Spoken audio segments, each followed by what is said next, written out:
Thank you sa Salveo. Ang laking tulong, ang laking lesson na gastos para sa baby ko. And now, super hyper siya.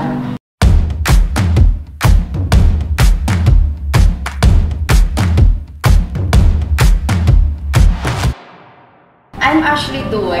Ito ang aking kwento ng Salveo. I'm the mother of Finella. Last December 2018, napansin ko sa anak ko, namamagay yung mata niya. Then, pinabayaan ko, akala ko simpleng sore eyes or ano lang. Then, kinabukasan, napansin ko, pati yung paa niya, namamaga na. Then, nagpanik na ako, pumunta ako sa pedia niya. Then, sabi ng doktor, patas mo yung ganyan, patas mo yung ganyan. Then, suddenly, na-shock ako, yung result ng baby ko, meron siyang albumina positive 3, tsaka kidney. Ang sabi pa nga ng doktor niya, anong kinakain nito? Asin. Then, na-shock ako, umiiyak ako. Sabi ng doktor niya, wala akong gamot na may bibigay sa'yo. Kailangan i-confine na yung anak mo ngayon din. Then, umiiyak ako, pina-admit ko na yung baby ko. Then, umiiyak na ako, syempre, as a mother, yung feeling na ang bata pa ng baby ko, 2 years old pa lang siya, no, na-diagnose na meron siyang albumina, positive 3. Tapos, meron pa siyang kidney, may sakit siya sa bato. Tapos sabi ko sa doktor kung saan niya nakuha yun. Then sabi niya, hindi lang pala sa pagkain nakukuha yung sakit sa bato. Nakukuha din yun sa sugat. Sabi ng doktor niya, 70% nakuha niya yun sa sugat.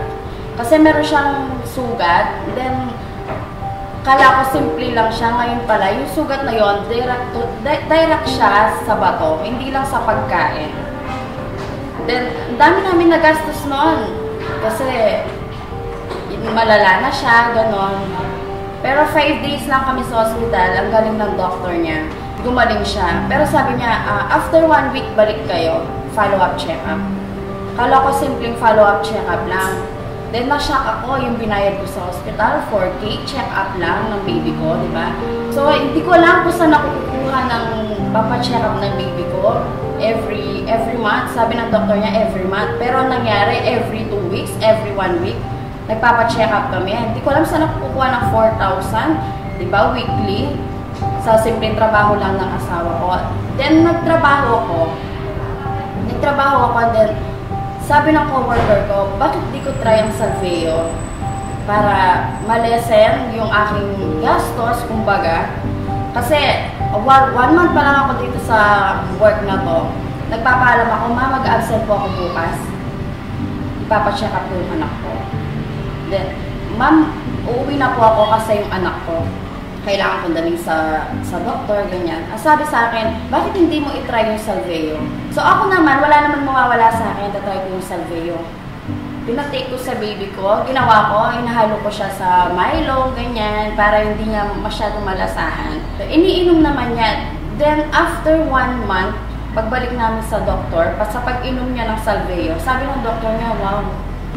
Kasi, sabi ng doktor niya, pag 6 months, hindi gumaling yung anak ko, 6 months to 1 year, madadialysis siya. Siyempre, ako na mother, mag-iisip ako ng bakit ganon, di ba? Di ko alam kung paano ko siya pagagalingin.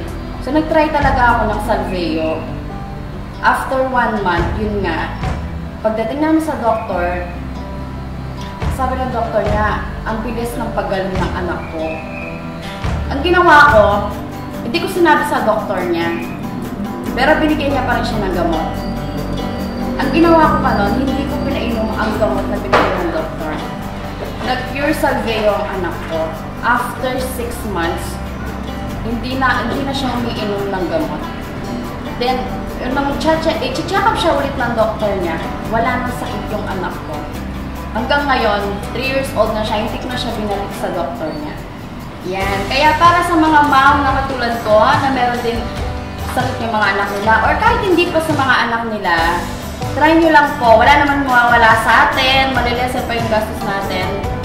Try lang natin ang Salveo Barley. Hindi lang naman ito para sa mga bata na may sakit sa bato, mga matatanda na may sakit sa bato, or may albumina. Pwede rin ito sa mga diabetic, hypertension, ganyan. Maraming natutulong ang Salveo. Hindi lang sa isang sakit niyan. Kahit kahit na ano pa yung sakit mo, try mo lang siya, walang mawawala. I suggest talaga, Salveo lang. Promise. At ito ang aking kwentong Salveo.